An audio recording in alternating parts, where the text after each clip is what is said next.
नमस्कार, मैं doctor Shilpa Yadav, assistant professor botany, government Dungar college Bikaner. आज हम लाइकोपोडियम के बारे में अध्ययन करेंगे।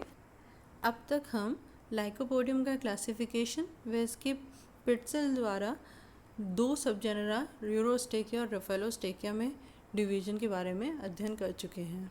हम जानते हैं कि टेरोफाइट्स की मेन प्लांट बॉडी स्पोरोफाइट या बीजाणुभिद होता है। टेरोफाइट बीजाणुभिद है। सबसे पहले बात करते हैं इसके रूट की, जड़ की। इसकी जड़ें अपस्थानिक हैं, एडवेंटिशियस हैं।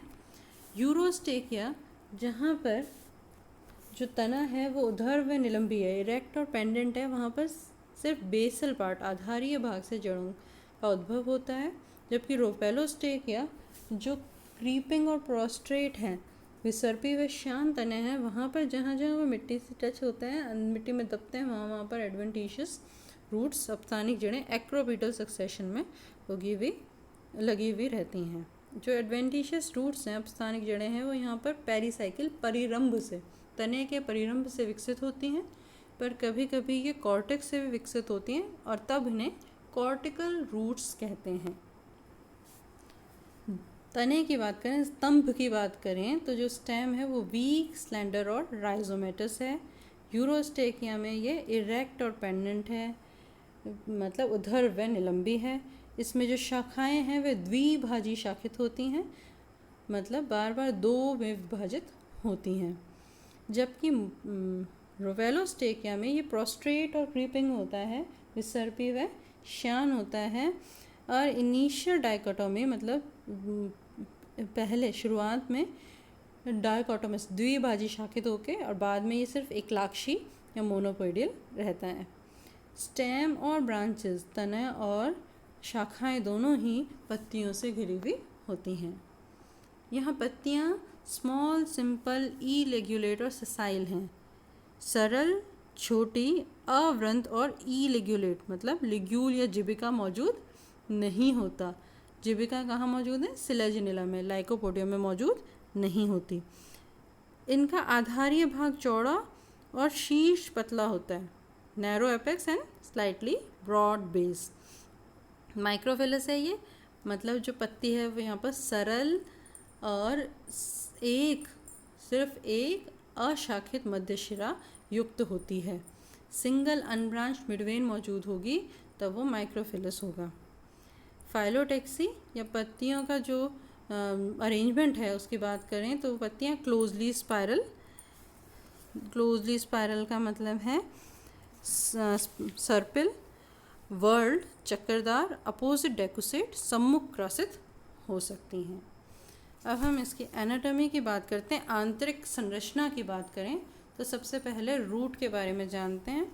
जो रूट है उसकी सबसे बाहरी जो परत है वो है एपिडर्मिस, बाह्य त्वचा। बाह्य त्वचा के ऊपर एकल स्तरीय बाह्य त्वचा है, सिंगल लेयर्ड, और इसके ऊपर पेयर में रूट हेयर मौजूद होंगे। रूट हेयर्स युग्मों में, मूल रोम जो है वो युग्मों में मौजूद होंगे। इसके बाद आता है कॉर्टेक्स। एपिडर्मिस के नीचे कॉर्टेक्स मौजूद होता है।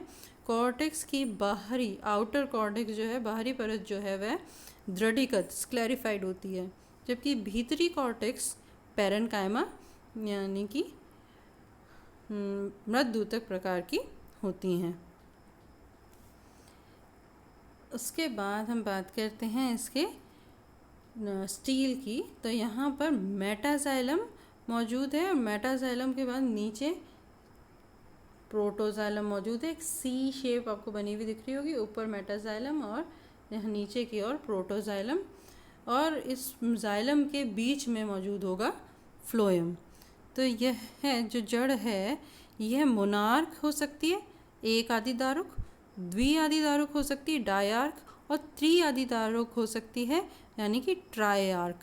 तो स्टील या रंभ 3 प्रकार की हो सकती है। तो ये जो सी या यू शेप की रंभ है, यहाँ पर ये कैसी है? डायार्क। इस चित्र में जो आप देख रहे हैं वो कैसी है? डायार्क है। देखिए, दो तरफ प्रोटोजाइलम और बीच में मेटाजाइलम मौजूद है। तो इसे पहचानने का जो लक्षण है वो क्या है कि जो रूट हेयर है वो हमेशा पेयर्स में होगा, युग्म बनाएगा, मूल रोम युग्म में होगा, और दूसरा सी शेप्ड या यू शेप्ड आपको इसमें जाइलम दिखाई देगा, जिसके बीच में फ्लोएम मौजूद होगा। इस डायग्राम को आप कैसे ड्रॉ करेंगे ये देखिए।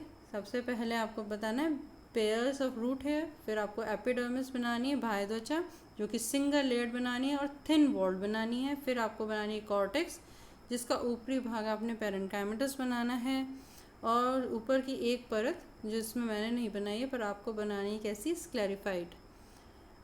उसके बाद हम बात करेंगे तो यहाँ पर मेटाजाइलम, और नीचे आप दिख रहा है साइड में प्रोटोजाइलम, और बीच में आपको बनाना है फ्लोएम। तो सी और यू शेप का होगा।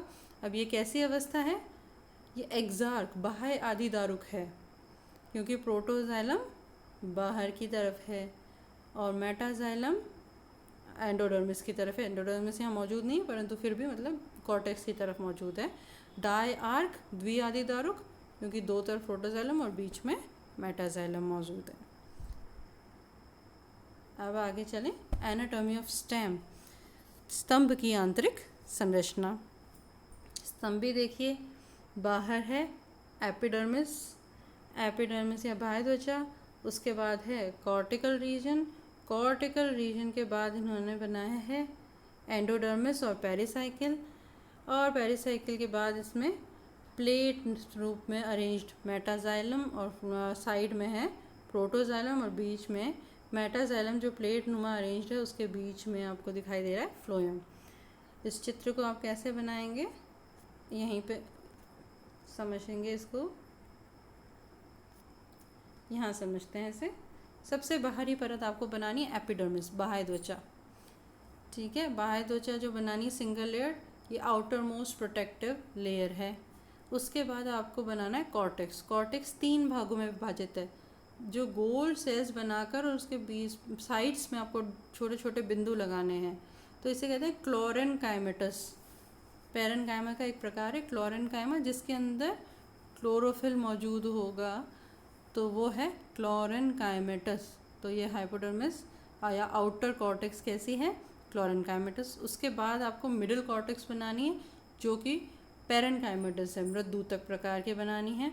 उसके बाद आप बनाएंगे इनर कॉर्टेक्स जो स्क्लेरेनकाइमेटस, जो डोतक युक्त बनानी है इनर कॉर्टेक्स, ठीक है। तो कॉर्टेक्स 3 भागों में डिवाइड करनी है आपको, बाहर एपिडर्मिस के जस्ट नीचे, आउटर को क्लोरेनकाइमा, मिडल को पेरेन्काइमेटस और इनर को स्क्लेरेनकाइमेटस। उसके बाद आप बनाएंगे एंडोडर्मिस, थोड़ी सी एलोंगेटेड सेल्स बनानी है आपको एपिडर्मिस की तरह, और उनके जो पॉइंट्स हैं उनको आपको डार्क क्यों दिखाना है, क्योंकि इसमें कैस्पेरियन स्ट्रिप्स मौजूद होते हैं। क्या मौजूद होती है, कैस्पेरियन स्ट्रिप। तो अंतः त्वचा या एंडोडर्मिस कैस्पेरियन पट्टियों के साथ पाया जाता है। उसके बाद आपको बनानी है पेरिसाइकिल, वही पेरिसाइकिल जहाँ से एडवेंटिशियस रूट्स या स्थानिक जड़ों का विकास होता है। ये जो परिरंभ है ये 2 से 6 परतों के होती है, थिन वॉल्ड सेल्स होंगी। उसके बाद आ जाता है हमारा रंभ। यहाँ पर जो रंभ है वो ठोस रंभ है, प्रोटोस्टील तरीके का है। अब आपने अभी देखा डायग्राम में ना पट्टियाँ बनी हुई हैं, प्लेट्स हैं, तो इसको कहते हैं प्लेक्टोस्टील। देखो प्लेक्टोस्टील में कैसी अरेंजमेंट बनानी है आपने, बाहर की तरफ प्रोटोजाइलम और बीच में मेटाजाइलम, इस तरीके की प्लेट्स बनाएंगे। और जितनी भी स्पेस जो अब खाली रह गई है, जो जहाँ पर मैंने कुछ नहीं बनाया है वहाँ पर आपको बनाना है फ्लोएम, ठीक है।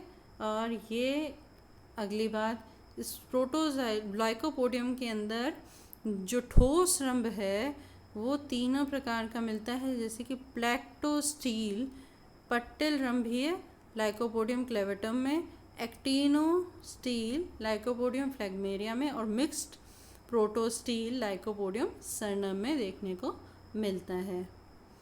अब यहाँ पे देख लीजिए आप वेरियस टाइप ऑफ स्टील्स। तो एक्टिनोस्टील देखो, मेटाजाइलम बीच में, साइड में प्रोटोजाइलम है, और जो जाइलम है उसके अंदर 4 जगह से धंसा हुआ है फ्लोएम।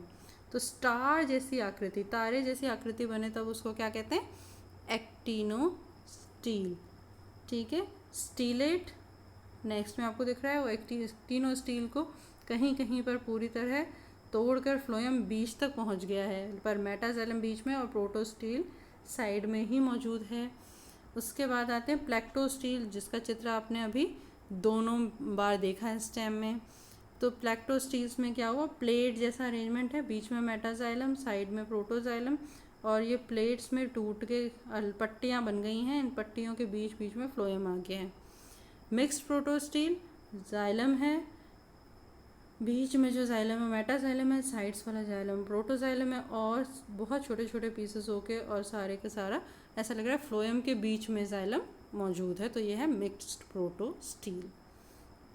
आज हम इतना ही पढ़ेंगे। धन्यवाद।